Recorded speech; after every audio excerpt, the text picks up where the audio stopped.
பேசணும். இவங்க கடவுளா பாக்குறோம்னு நினைச்சிட்டு இருக்க நம்ம எல்லாம் இவங்களை கடவுளா, இவங்க நம்மளுக்கான வேலைக்காரங்க.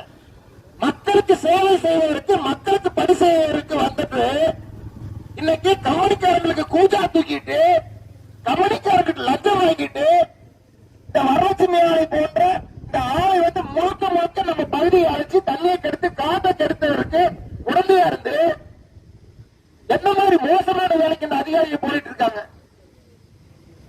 நம்ம போராட்டம் வந்து என்ன பண்ணணும்னா, நேரா போய் இந்த தாலுகா அலுவலகத்திலேயே இருக்கக்கூடிய சுற்றுச்சூழல் துறை மாசு கட்டுப்பாட்டு வாரிய அலுவலகத்திலேயே போய் உள்ள குடியேறிடணும். எங்கனால இங்க குடியிருக்க முடியாது, நீங்க உங்க வேலை உருப்படியா செய்யல, அதனால நாங்க உங்க இடத்துல குடியேறோம் சொல்லிட்டு அவரை போய் குடியேறிடணும்.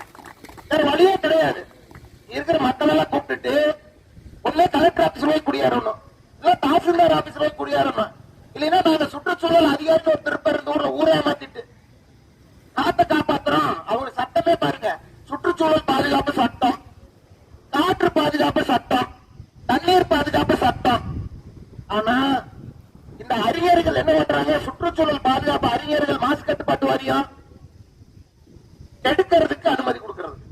சர்டிபிகேட் வாங்கியாச்சு, மாசு கட்டுப்பாட்டு வாரியத்திலிருந்து தண்ணீர் சர்டிபிகேட் வாங்கியாச்சு, காற்று சர்டிபிகேட் வாங்கியாச்சு, பாதுகாப்பு சுற்றுச்சூழல் பாதுகாப்பு சட்டம் இந்த ரெண்டு வாங்கியாச்சுல அது தானா பின்னாடியே வந்துடும்.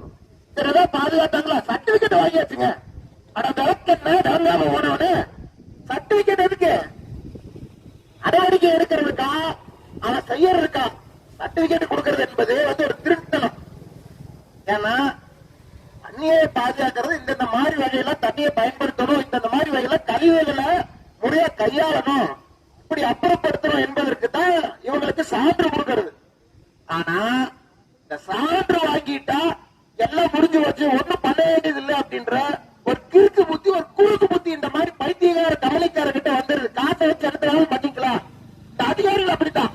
ஐயா நீங்க ஒண்ணும் பண்ண வேண்டாம், சர்டிபிகேட்டை மட்டும் வாங்கிக்கோங்க, மத்த நாங்க பாத்துக்கிறோம்.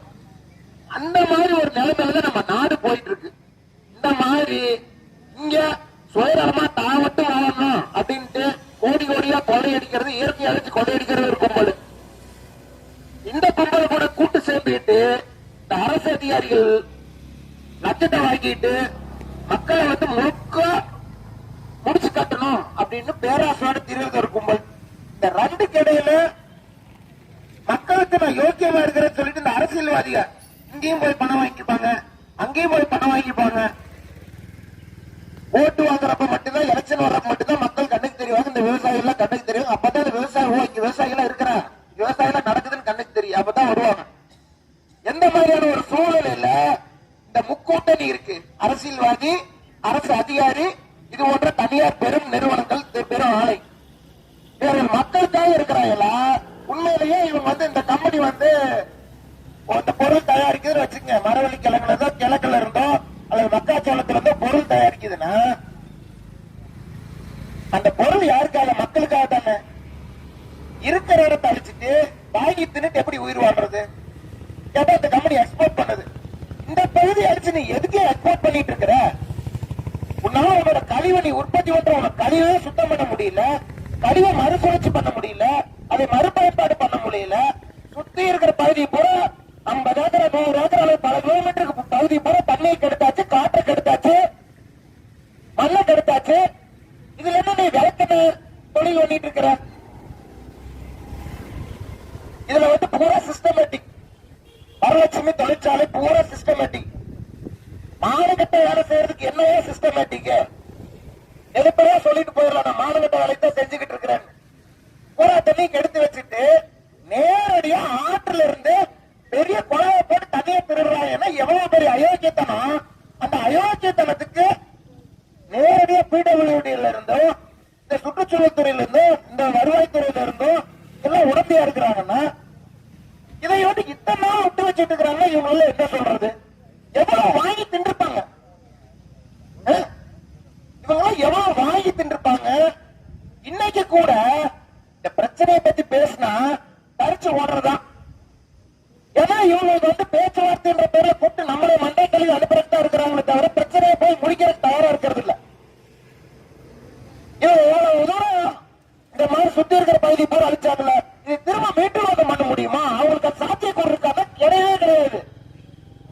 அப்ப இவங்க அதுக்கான தொழில்நுட்பம் கிடையாது, அதற்கான சிந்தனையும் கிடையாது, அதற்கு செலவு பண்றதுக்கு மனமும் வராது. இந்த தண்ணியை போல சுத்தி இருக்கிறது கிணத்துல கூட தண்ணி கலர் கலரா இருக்கு. இந்த தண்ணியை குடிக்க முடியுமா? வெக்கம் மானம் சூடு சொரணை இருந்தா நீ வேணா ஒரு பாட்டில் இந்த கம்பெனிக்கார ஓனர் இருக்கான் பாருங்க, அவன் குடிச்சு காய்ப்பானா? அவன் குடிப்பானா? இவங்க எல்லாம் பாத்தீங்கன்னா பல ஆயிரம் பல லட்சத்தை செலவு பண்ணி ஹை லெவல் இருக்கிற பியூரிஃபைடு வாட்டர் வெளியில இருந்து வாங்கி வேணா குடிச்சிட்டு இருக்கிறாங்க. அப்புறம் நம்ம மட்டும் கழிவு தண்ணி குடிச்சலாம் சாகிறதா? சரி, இந்த கம்பெனிக்காரர் மட்டும் காசை மண்ணாம காசை திங்க வேண்டியதானே, பாத்தியமா திங்க வேண்டியதானே? இந்த அரசியல்வாதிகள் அப்படித்தான், இந்த அரசு அதிகாரிகள் அப்படித்தான். மக்கள் பிரச்சனை தீர்க்க முடியாம லஞ்சத்தை வாங்கிட்டு இருக்கிறவங்க, நான் சொல்றது வந்து நேர்மையான அதிகாரிகள் கிடையாது. லஞ்சத்தை வாங்கிட்டு நடவடிக்கை எடுக்க வேண்டிய இடத்துல நடவடிக்கை எடுக்காம மக்களை முட்டாளாக்கிட்டு மக்கள் வரிப்பணத்தை வாங்கிட்டு ஏமாத்திட்டு இருக்கிற அதிகாரிகள் சொல்றேன். அவங்க இந்த தண்ணி குடிச்சு காமிக்கிட்டு அப்பதான் தெரியும் அவங்களுக்கு நிலைமை என்னன்னு. அப்ப இந்த மாதிரியான சூழ்நிலையில இங்க முன்னெடுத்திருக்கக்கூடிய போராட்டம் மிக முக்கியத்துவமான போராட்டம். இந்த ஆலையை வந்து அப்புறப்படுத்துற தவிர வர வழியே கிடையாது. ஏன்னா இவர்களுக்கு நீங்க வழக்கு தொடர்ந்தாச்சு, இவர்களை வந்து பல முறை கூப்பிட்டு பேசியாச்சு, அரசு நிர்வாகம் பல முறை இவர்களோட பேசியிருக்கு, கூட்டு சேர்ந்து கூட்டு திருடர்களா இருக்கிறாங்களே தவிர பிரச்சனை தீக்கிறதுக்கு வர மாட்டேன்னாங்க. அப்ப ஒரே வழி என்னது? இந்த கம்பெனி இழுத்து முடிட்டு நீ கிளம்புறா சாமி அப்படின்னு சொல்றதா, வேற வழியே இல்ல. இந்த கம்பெனி இருக்கிற வரைக்கும் இந்த பகுதி அடிச்சுதான் இருக்கும். ஏன்னா இவனால இந்த தண்ணியை சுத்திகரிக்க முடியல. சரி, சுத்திகரிக்காம என்ன பண்றான், வேற ஏதாவது பண்றானா அப்படின்னா அது கிடையாது. நேரடியா ஒரு பெரிய 100 அடி ஆறு ஒரு புளிய தோண்டி குழி வெட்டு விட்டுறது, அல்லது